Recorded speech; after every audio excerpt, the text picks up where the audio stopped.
So ito nga yung gagamitin natin para sa sub natin.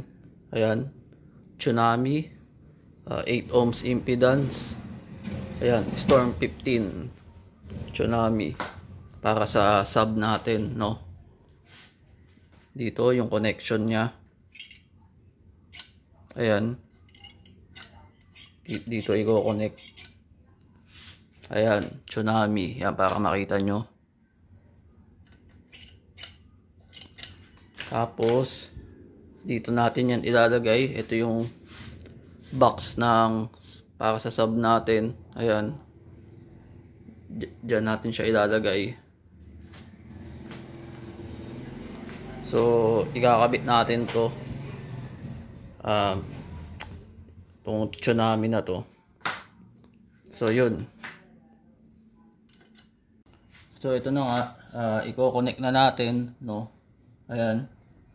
Dito, sa may positive, tutulak mo lang, push. Tapos, ipapasok mo na yung wire niya. Ayan. Ayun. Then, itong isa, negative, push ulit. Tapos, pasok.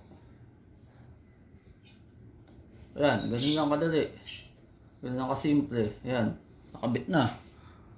Madali lang. Ito para sa sub to eh. Tetestingin natin yan. Ayan. Ayan. Ganun lang siya kadali.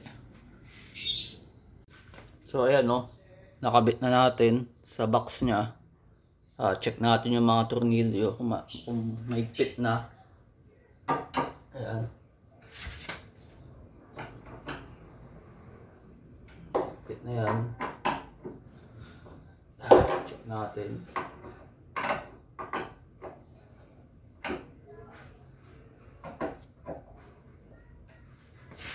Ayan. Okay na. Ito. Ikakabit natin yung takip. Ayan o. Ayan. Ikakabit natin. Ayan. Tapos, yung mga tornilyo.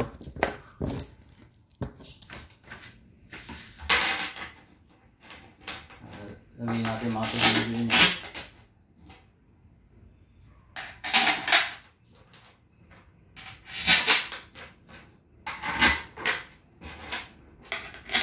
Ayan.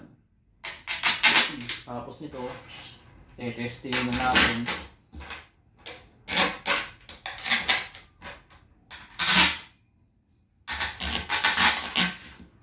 Ayan. Ay, sikipan natin.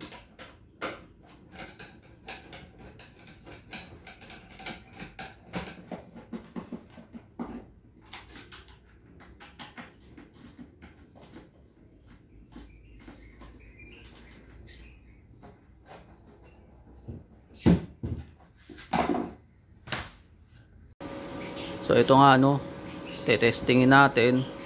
Bali ang ginawa ko, kasi wala pang crossover, tsaka isa pa lang yung amplifier. Ang ginawa ko, yung isang channel para sa mid-high, tapos yung isa dun sa sub. So bali isang mid-high, tsaka isa lang na sub. So tetestingin natin, titignan natin yung tunog ng sub. Bagong kabit lang natin kakakabit lang So tignan natin ano yung tunog. Pero ito nga pala yung bagong bili naming 10 channel power connector, power controller pala, para pag dumating yung crossover tsaka yung isa pang amplifier, yan may saksakan na. Ayan. So ito yung sub. Yan sa baba. Tapos ito nga yung mid-high. So tignan natin testingin na natin.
MIDHI, the best.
So yun no, narinig nyo na kung gaano yung tunog niya, yung tunog nung sub.